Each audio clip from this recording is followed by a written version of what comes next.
JMB વિદ્યાર્થી મિત્રો, JMB group of સ્કૂલની યુટ્યુબ ચેનલ પર આપ સર્વેનું હાર્દિક સ્વાગત છે। તો આપણે સરસ મજાનું ચેપ્ટર જોઈ રહ્યા છીએ કે આનુવંશિકતાનો આણ્વીય આધાર।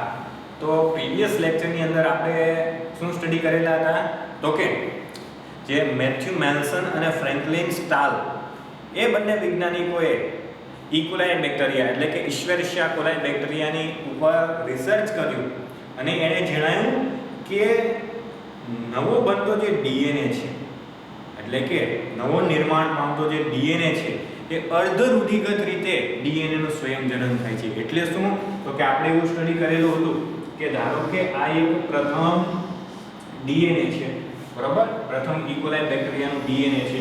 આની અંદર જ્યારે નવું ડીએનએ બનવાનું હશે ત્યારે શું થશે તો કે આ બંને શૃંખલા એકબીજાથી છૂટી પડશે અને આ જે શૃંખલા છે એ પોતે ટેમ્પલેટ શૃંખલા તરીકે વર્તશે। કઈ શૃંખલા? ટેમ્પલેટ શૃંખલા તરીકે વર્તશે। ટેમ્પલેટ શૃંખલા એટલે શું તો કે આ જે શૃંખલા હશે એની ઉપર જે ન્યુક્લિયોટાઇડનો ક્રમ ચોક્કસ ગોઠવાયેલો છે, ધારો કે અહીંયા નાઇટ્રોજન બેઝ A છે, T છે, G, C, A। તો હવે તમે વિચાર કરો, નવો બનતો જે ડીએનએ છે એમાં એક શૃંખલા તો જૂના ડીએનએ ની જશે, તો આ જે ડીએનએ છે એની સામે જ્યારે નવી શૃંખલા બનશે તો નવી શૃંખલા કઈ રીતે બનશે તો કે જે ટેમ્પલેટ શૃંખલા છે, જે મુખ્ય શૃંખલા છે, તો કે અહીંયા ધારો કે એડેનિન છે તો આ જે નવી બનતી જે શૃંખલા છે ત્યાં શું જોડાશે તો કે થાઇમિન જોડાશે। અહીંયા થાઇમિન છે તો એની સામે શું જોડાશે? એડેનિન જોડાશે। મતલબ શું તો કે એક પછી એક ન્યુક્લિયોટાઇડ આવતો જશે અને જોડાતો જશે, એવી રીતે એક નવી શૃંખલાનું નિર્માણ થતું જશે। તો આખી જે મુખ્ય આ જે ડીએનએ બને છે તો કે એ ડીએનએ ની અંદર એક જે શૃંખલા છે તો જૂના ડીએનએ ની શૃંખલા છે અને એની સામે એક શૃંખલા કેવી બને છે તો કે નવી બને છે। તો આવી રીતે સતત એક પછી એક ન્યુક્લિયોટાઇડ આવતો જશે અને આખી નવ નિર્મિત એટલે કે નવી શૃંખલાનું નિર્માણ થતું જશે। તો આવી રીતે આપણે સમજ્યા કે ડીએનએ નું અર્ધરૂઢિગત રીતે સ્વયંજનન થાય છે। વિદ્યાર્થી મિત્રો, હવે આપણે એ સમજવાનું છે કે અહીંયા તો આપણે એવું કીધું કે આ જે ટેમ્પલેટ શૃંખલા તરીકે જૂની શૃંખલા વર્તે છે અને એની સામે એક નવી શૃંખલા બને છે, એક પછી એક ન્યુક્લિયોટાઇડ આવતા જાય છે અને જોડાતા જાય છે। અહીંયા જે નાઇટ્રોજન બેઝની જોડી હોય એની પૂરક જોડીમાં તરીકે અહીંયા ન્યુક્લિયોટાઇડ છે એ જોડાતા જાય છે અને નવી શૃંખલા બનતી જાય છે। પરંતુ વિદ્યાર્થી મિત્રો, આ જે આખી પ્રક્રિયા છે એ ખૂબ જ જટિલ પ્રક્રિયા હોય છે। ઘણા બધા ઉત્સેચકોની મદદથી આ પ્રક્રિયાઓ થતી હોય છે। તો ડીએનએ નું આજે સ્વયંજનન થાય છે એટલે કે જે નવી શૃંખલા બને છે તો એ નવી શૃંખલા કઈ રીતે બને છે, બરોબર છે, એ બધી બાબત આજે આપણે સમજવાની છે ડીએનએ ના સ્વયંજનનની અંદર। વિદ્યાર્થી મિત્રો, આપણા શરીરમાં કોઈ બી રાસાયણિક પ્રક્રિયાઓ થાય તો રાસાયણિક પ્રક્રિયાઓ ઉત્સેચકની મદદથી થતી હોય છે।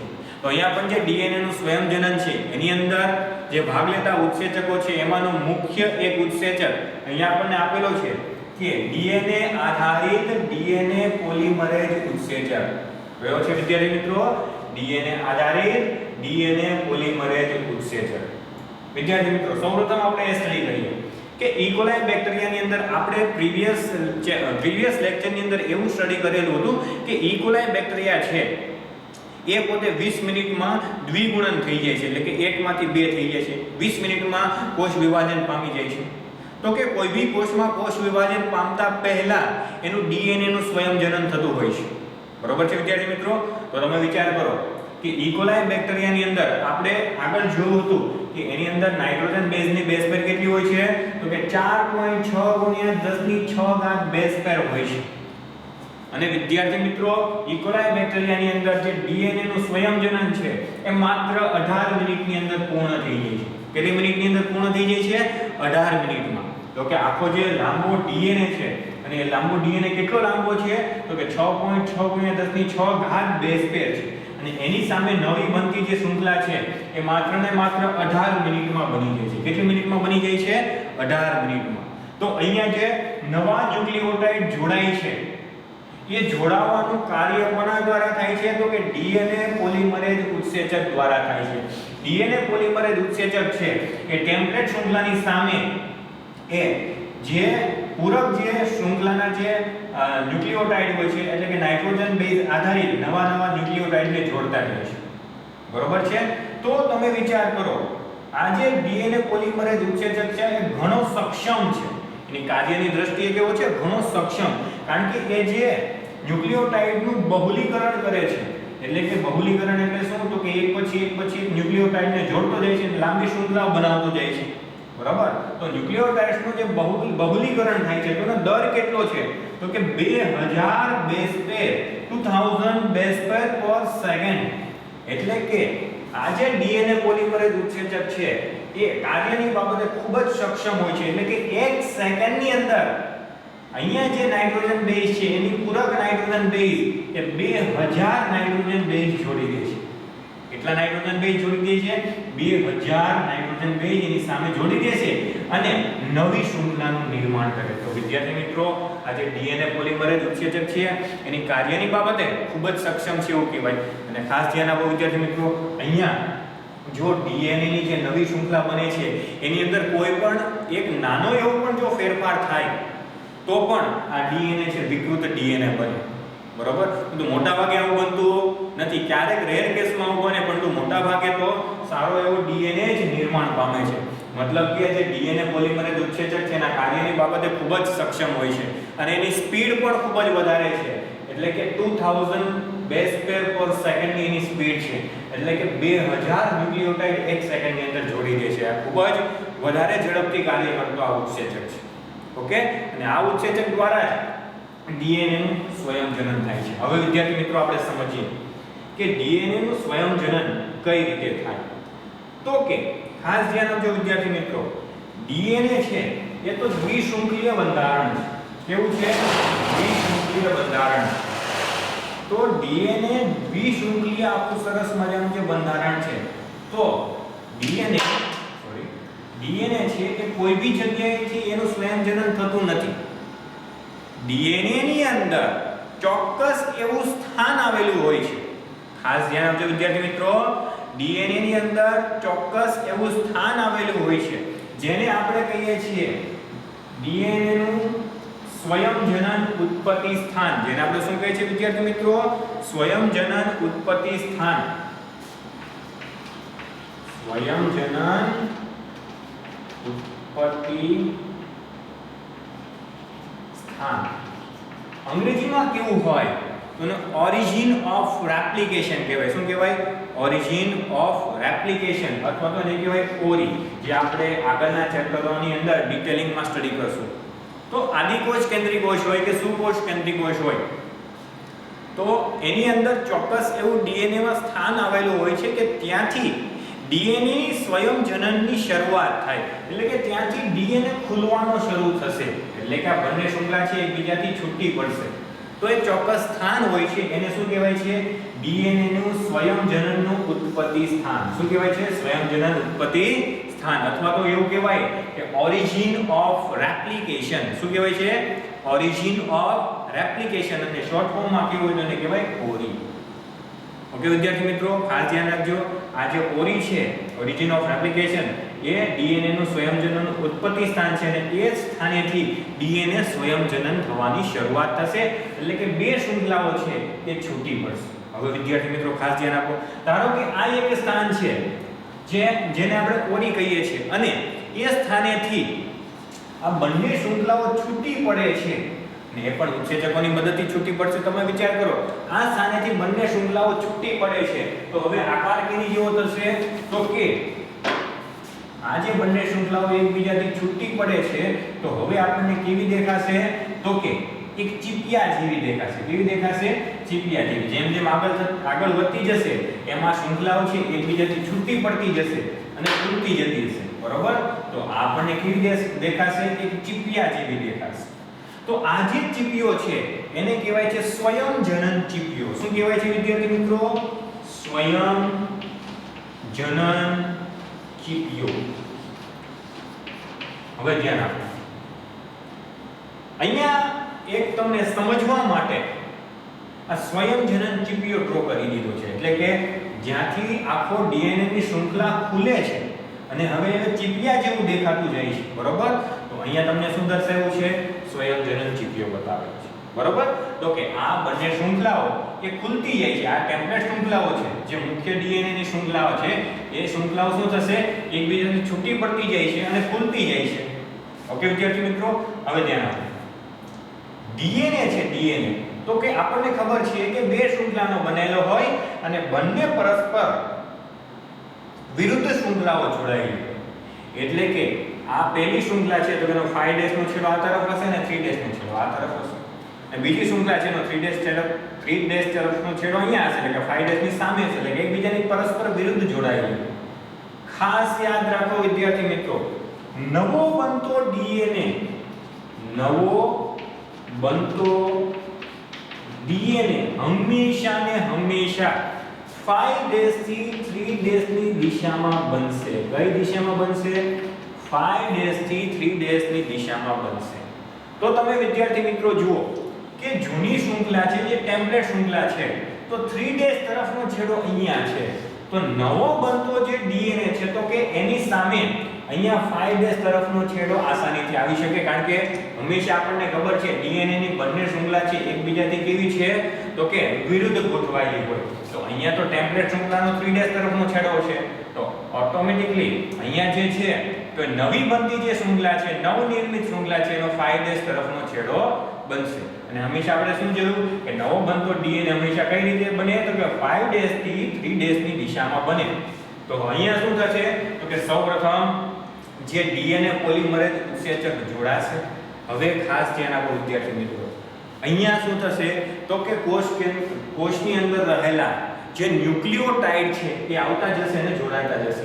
પરંતુ આ સમય દરમિયાન જે ઊર્જાની જરૂર પડે એ ઊર્જા ક્યાંથી મળે તો કે અહીંયા આવતા જે બી ન્યુક્લિયોટાઇડ છે, ખાસ ધ્યાન આપજો, અહીંયા જે નવી શૃંખલા જે બને છે એની અંદર આવતા જે બી ન્યુક્લિયોટાઇડ છે એ ન્યુક્લિયોટાઇડ બધા ટ્રાઇફોસ્ફેટના સ્વરૂપમાં હોય છે. એટલે શું, ધારો કે આપણે અહીંયા લખીએ છીએ કે એટીપી, આપણે શું કહીએ છીએ એટીપી. તો એટીપી હકીકતમાં શું છે તો કે એડિનોસાઇન ટ્રાઇફોસ્ફેટ, એટલે કે એના બંધારણની સાથે 3 ફોસ્ફેટ ગોઠવાયેલા હશે. બરાબર, એડિનોસાઇન ટ્રાઇફોસ્ફેટ તો કે એના એડેનિનની સાથે 3 ફોસ્ફેટ ગોઠવાયેલા છે. તો આખો જે ન્યુક્લિયોટાઇડ આવે છે એ પણ એટીપી ની જેમ જ એ 3 ફોસ્ફેટ એની સાથે ગોઠવાયેલા આવતા હશે. અને આખો જે નવો ન્યુક્લિયોટાઇડ આવે છે એ ડીઓક્સી રિબોન્યુક્લિયોટાઇડ્સ ટ્રાઇફોસ્ફેટના સ્વરૂપમાં આવશે. કયા સ્વરૂપમાં આવશે? ડીઓક્સી રિબોન્યુક્લિયોટાઇડ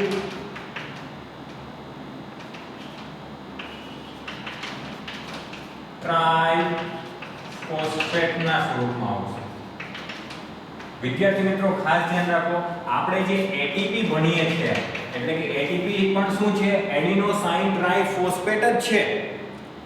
એટલે કે એક પ્રકારના નાઇટ્રોજન બેઝની સાથે, એટલે કે એડેનિન નાઇટ્રોજન બેઝની સાથે 3 ફોસ્ફેટ જોડાયેલા છે. તો એવી જ રીતે ગ્વાનિન, સાઇટોસિન, થાઇમિન આ બધા જે નાઇટ્રોજન બેઝ ન્યુક્લિયોટાઇડ છે તો કે એની સાથે આવી રીતના 3 ફોસ્ફેટ જોડાયેલી રચના જ અહીંયા આવશે. અને ખાસ ધ્યાન આપજો વિદ્યાર્થી મિત્રો, અહીંયા જ્યારે એક પછી ન્યુક્લિયોટાઇડ જોડાતા જશે તો આ જે ફોસ્ફેટ સમૂહ છે એ દૂર થતા જાય અને એમાંથી જે ઊર્જા મળે એ ઊર્જાનો ઉપયોગ અહીંયા નવી બનતી જે શૃંખલા છે એની અંદર થશે. તો ખાસ ધ્યાન રાખજો વિદ્યાર્થી મિત્રો, અહીંયા આવતા જે ન્યુક્લિયોટાઇડ છે એ કયા સ્વરૂપે આવે છે તો કે ડીઓક્સી રિબોન્યુક્લિયોટાઇડ ટ્રાઇફોસ્ફેટના સ્વરૂપમાં આવે છે. કે જ્યારે અહીંયા જેવો ન્યુક્લિયોટાઇડ જોડાશે ત્યારે જે બી ઊર્જાની જરૂર પડશે એ ઊર્જા અહીંયા ફોસ્ફેટનો બંધ તૂટશે અને અહીંયા એ ઊર્જા વપરાશે. સમજ પડી વિદ્યાર્થી મિત્રો? તો કે અહીંયા જોવા જઈએ તો કણાપ સૂત્ર દ્વારા જે બી ઊર્જા આપવામાં આવે છે એ અહીંયા વપરાતી નથી. ઓકે, ચલો હવે અહીંયા જોવા જઈએ તો આ પ્રથમ શૃંખલા ટેમ્પલેટ શૃંખલા છે, એનો 3 ડેશ તરફનો છેડો આ બાજુ છે અને એની સામે નવો જે બનતી જે શૃંખલા છે તો 5 ડેશ તરફનો છેડો આ બાજુ છે. તો કે ડીએનએ પોલિમરેઝ ઉત્સેચક આ બાજુ સતત નવા ન્યુક્લિયોટાઇડને 2000 બેઝ પેર પર સેકન્ડની સ્પીડે અહીંયા જોડતો જશે. બરોબર છે. તો અહીંયા આ બાજુ બનતી જે શૃંખલા છે તો કે એનો 3' તરફનો છેડો આ બાજુ આવશે અને હંમેશા આપણે જોયું શું જોયું કે નવો બનતો ડીએનએ 5' થી 3' ની દિશામાં બને.